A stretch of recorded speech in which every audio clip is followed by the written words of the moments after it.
Aquí inicia una producción de televisoras Grupo Pacífico. Maco presenta Comunicación, educación, finanzas, política, salud, seguridad, sociedad. Bajo la conducción del Dr. Jesús Héctor Muñoz. Esto y mucho más en Acontecer.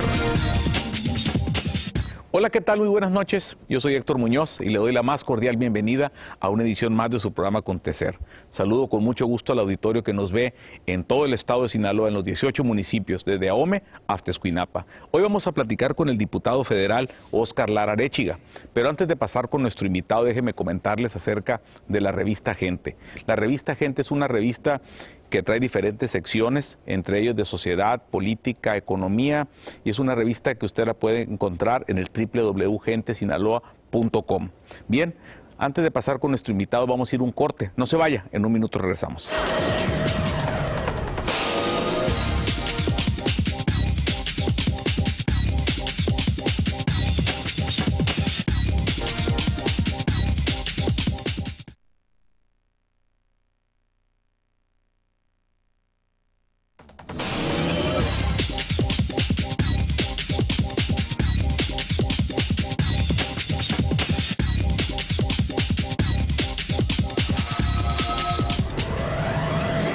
Continuamos con su programa Acontecer. Antes de continuar con nuestro invitado, déjeme comentarles que Televisoras Grupo Pacífico es una televisora de señal abierta y usted nos puede sintonizar en todo el mundo a través del www.tvgrupopacifico.com.mx y también nos puede ver en el canal 2 en Mochis, en el 7 en Mazatlán y en el 3 en Culiacán. Y síganos por Twitter en el @JHéctorMunoz. Bien, vamos a darle la más cordial bienvenida a nuestro invitado esta noche, el diputado federal Óscar Lara Arechiga, quien es presidente de la Comisión de Recursos Hidráulicos en el Congreso de la Unión. Diputado federal, bienvenido. ¿Qué tal, Héctor? Muy buenas noches. Buenas noches al amplio auditorio de Acontecer. Bien, diputado, ¿cómo andan las cosas en el Congreso Federal? Pues no lo bien que todos quisiéramos, Héctor.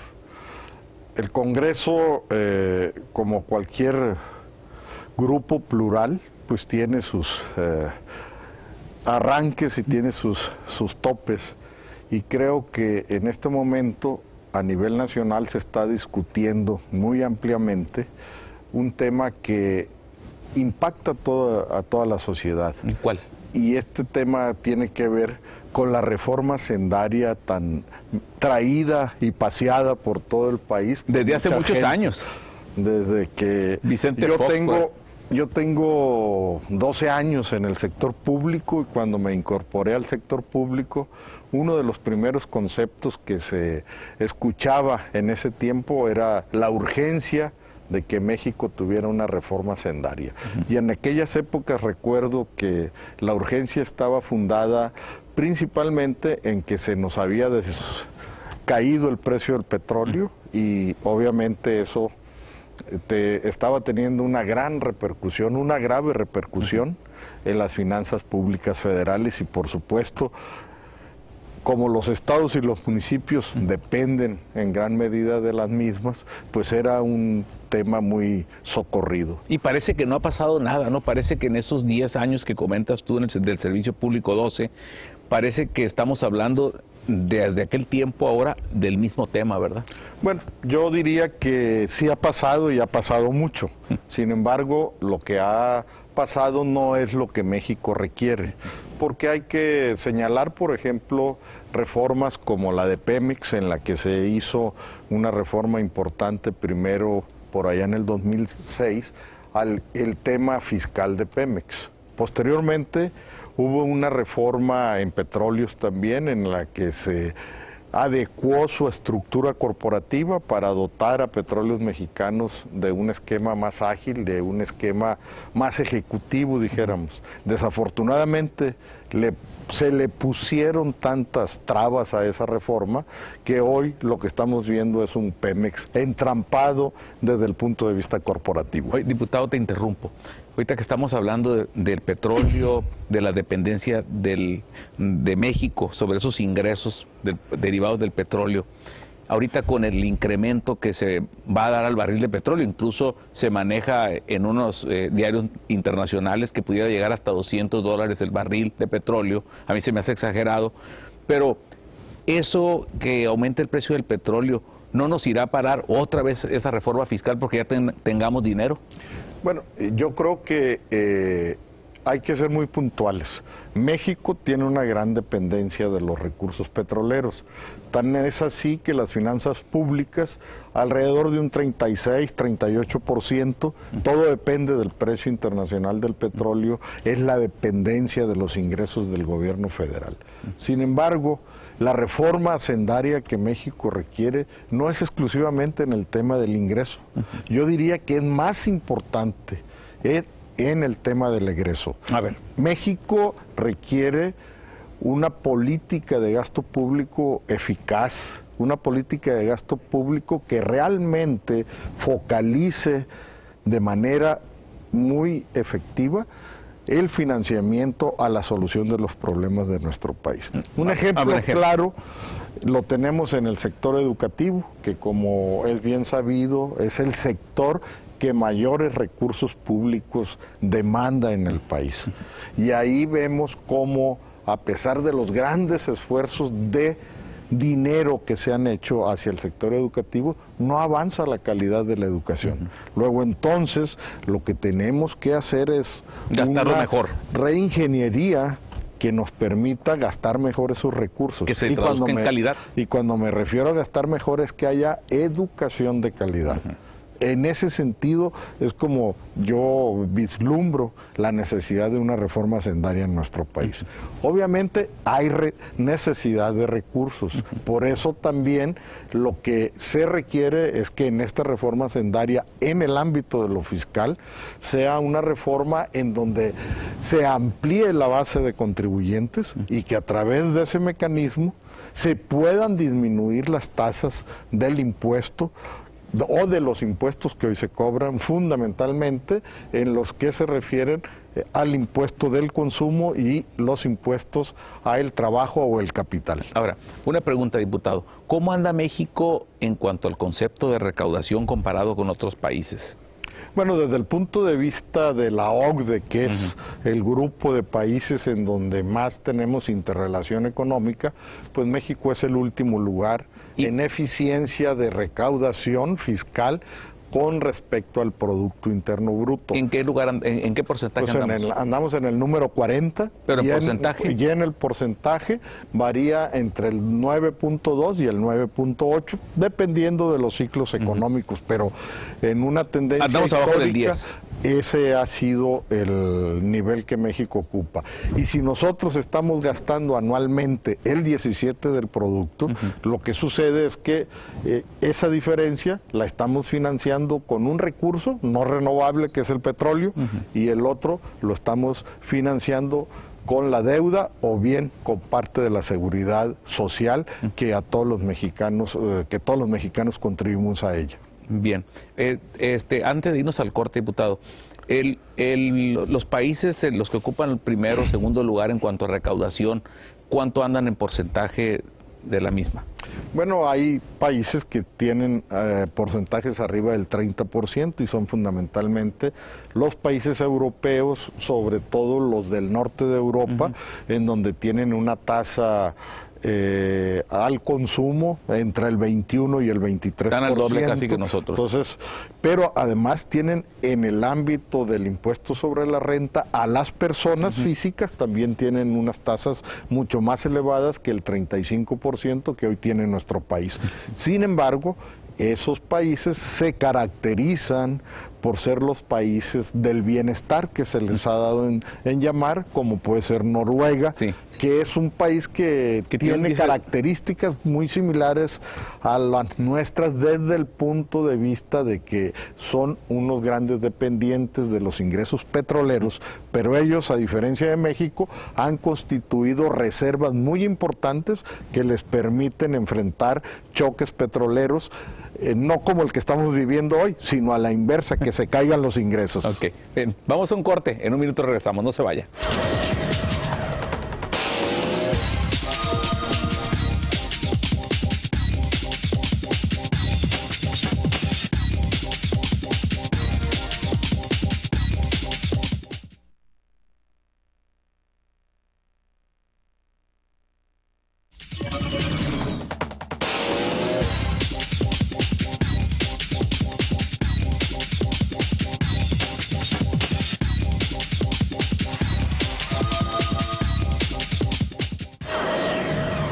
Continuamos con su programa Acontecer. Estamos platicando con el diputado federal Óscar Lara Arechiga. Diputado, hace rato comentábamos ahorita sobre el tema de la reforma fiscal. Ahora, hace unos días se viene discutiendo sobre el tema, la iniciativa que presentó, que va a presentar o que está discutiéndose el senador Labastida, el senador Mario Fabio Beltrones.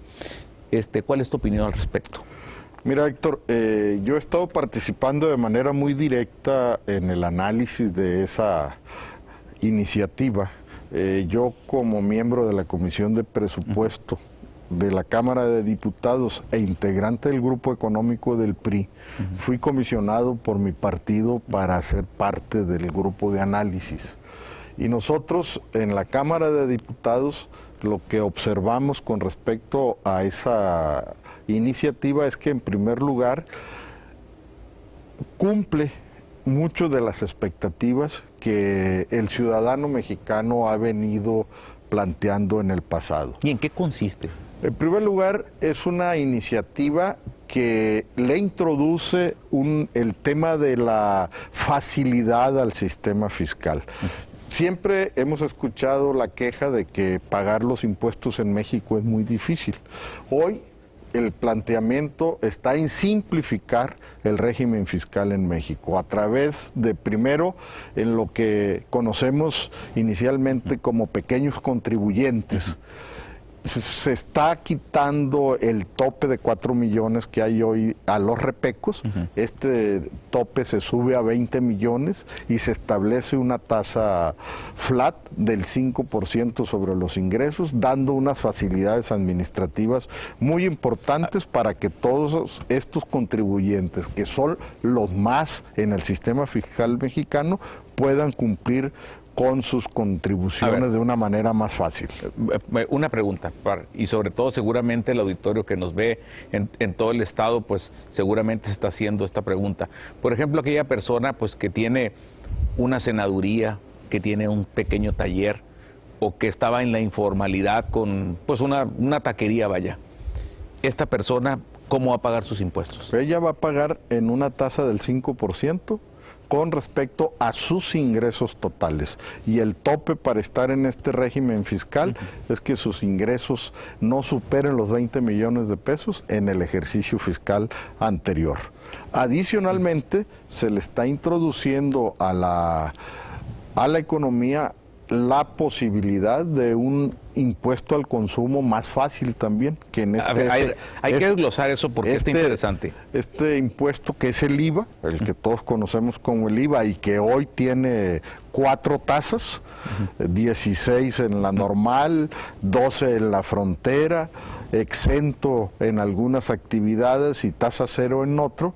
Lo que se pretende es que sea una sola tasa del 12% para todo el consumo, con excepción de grupos de alimentos que estén en la canasta básica, y que eso se está analizando y se está validando no solamente aquí a nivel nacional, sino en todas las organizaciones internacionales, para tener un modelo estándar que resista la crítica.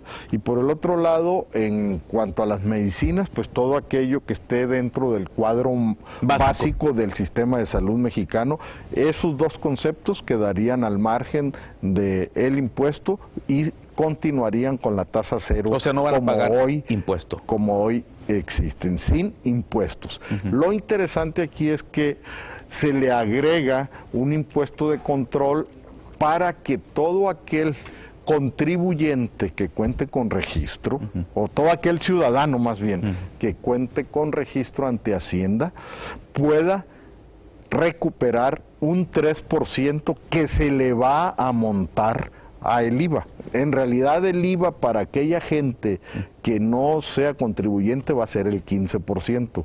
Si tú quieres tener el beneficio de que te cobren un IVA del 12%, tienes que registrarte. Tendrás que estar registrado, y al momento de hacer la operación de compra, tú darás tu registro y de manera electrónica te acreditarán el 3% en tu cuenta fiscal. Adicionalmente, y en un tema que la sociedad mexicana desde hace mucho tiempo viene planteando, se está introduciendo la deducibilidad en la educación. A diferencia del decreto que emitió el presidente Calderón, a todas luces electorero. ¿Por qué? A ver. Porque va a ser vigente para el ejercicio fiscal, no, porque va a ser vigente para el ejercicio fiscal 2011 y tú como contribuyente lo vas a poder acreditar en el 2012. O sea, cuando solamente por un año, y es mucha casualidad que coincida con el año en el que hay elecciones presidenciales. Entonces, nomás para precisar, o sea, quiere decir que ese decreto que sacó el presidente solamente va a ser válido en el año 2012, por ese año nada más. Es válido solamente para el ejercicio fiscal 2011,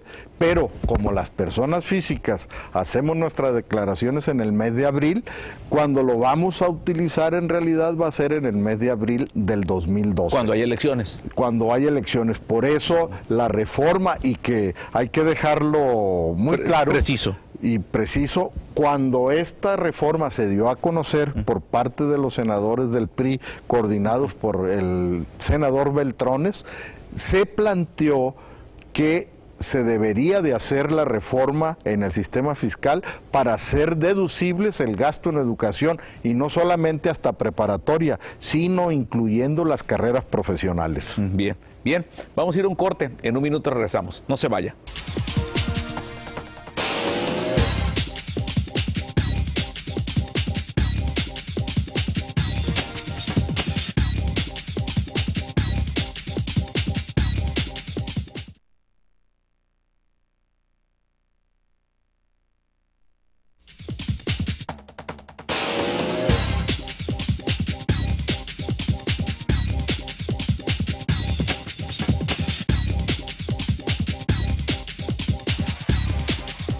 Continuamos con su programa Acontecer. Estamos platicando con el diputado federal Óscar Lara Arechiga. Y estamos platicando de un tema muy interesante, de mucha actualidad y que tiene que ver pues, con la reforma fiscal o la reforma hacendaria. Óscar, decíamos hace un rato sobre pues, todo el tema de la deducibilidad de las colegiaturas, la iniciativa que están discutiéndose ahorita en este momento en el Congreso. ¿Qué más podemos ver sobre ese tema? Bueno, el otro tema importantísimo que incluye este planteamiento de reforma hacendaria es algo que el sector empresarial en nuestro país ha venido exigiendo de manera permanente en los últimos 3 años. En la urgencia de simplificar el pago del impuesto sobre la renta a través de fusionar o desaparecer uno de los dos impuestos, el YETU o el ISR. ¿Y cuál es la propuesta de ustedes? Nosotros, en la iniciativa que tienen los senadores y que estamos analizando, se está planteando la fusión de estos dos impuestos, incorporándole al ISR algunas de las ventajas que tiene el YETU, como es la deducción acelerada. Y lo más importante es que de manera gradual se está planteando disminuir el impuesto sobre la renta hasta llegar a una tasa del 25%, que nosotros consideramos que esta es una tasa suficiente para que el sistema federal mexicano capte los recursos que se requieren, obviamente para financiar el desarrollo, pero para también financiar el gasto público en el sector social. Te interrumpo, diputado. En otros países más desarrollados o miembros de la OCDE, las tasas del ICR, ¿cómo son? ¿Altas o bajas? Para el sector empresarial, en la OCDE, la tasa es mucho más baja que lo que existe en México. Para las personas físicas es más alta la tasa en la OCDE que lo que hay en México. ¿Por las condiciones? Por las condiciones socioeconómicas de cada uno de estos países. No hay que olvidar, por otro lado, que en México, en el caso de las personas físicas, hasta 6 salarios mínimos no hay ningún impuesto. Entonces, lo que se tiene que buscar es que antes de ser un Estado que está simplemente gastando el dinero en los programas de tipo social asistenciales y que no han dado ningún resultado en cuanto al tema de abatir la pobreza, sino por el contrario, más pobres. Lo único que estamos viendo es que nuestro nivel de pobreza se ha incrementado. Lo que hoy estamos planteando es que a través de esta reforma se establezcan programas de apoyo a el desarrollo del factor humano y que a través de estos programas de desarrollo, como pueden ser capacitación, apoyar más empresas técnicamente a las personas o apoyar más a que las empresas generen empleos de mayor calidad, nosotros podamos subir el nivel de ingreso de la sociedad mexicana en su conjunto y no como ha sucedido en los últimos años, puro en subsidio. el que todo ha sido subsidio, y hoy vemos cómo a través de los programas de oportunidades, lo único que estamos haciendo es generando más pobres cada año, como recientemente inclusive lo acaba de reconocer el propio gobierno federal. Y incluso la CEPAL también. Bueno, la CEPAL y el Consejo Nacional de Evaluación y la OCDE, el Banco Mundial, vamos, las cifras desafortunadamente ahí están y eso refleja lo erróneo de una política social basada en el subsidio, basada en el asistencialismo, más que basada en el desarrollo de la persona. Bien, diputado, nos quedan casi 2 minutos, 1 minuto y medio para irnos. Yo creo que al auditorio lo que le interesa mucho fue ahorita el tema de las colegiaturas, pero de la iniciativa que está discutiendo el PRI. ¿Cuál es? Bueno, lo que nosotros estamos discutiendo es que las colegiaturas sean deducibles de impuesto y no solamente por esa ficción que está poniendo el presidente Calderón en su decreto, de que dice que van a ser deducibles hasta el tope que gasta el Estado. En este caso la Federación. O sea, para maestros. Se le olvida al señor presidente que en el costo de la educación en nuestro país también contribuyen de manera muy importante los estados. Entonces en primer lugar hay que sacar el costo real de la educación. Pero por el otro lado, también tendremos que ver cómo la educación pública se ve beneficiada con esta reforma.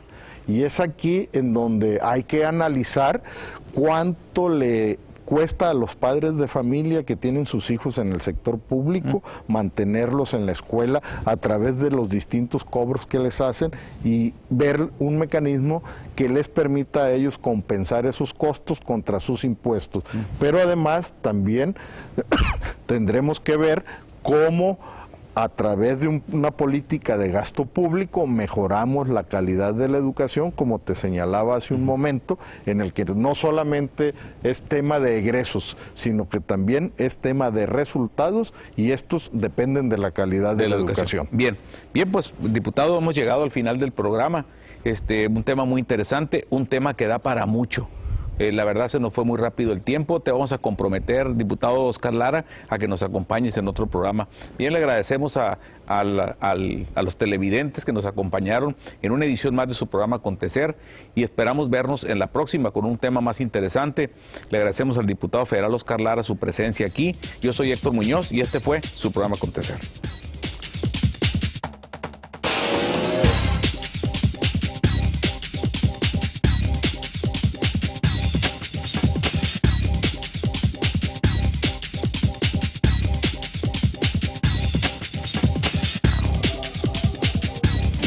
Maco presentó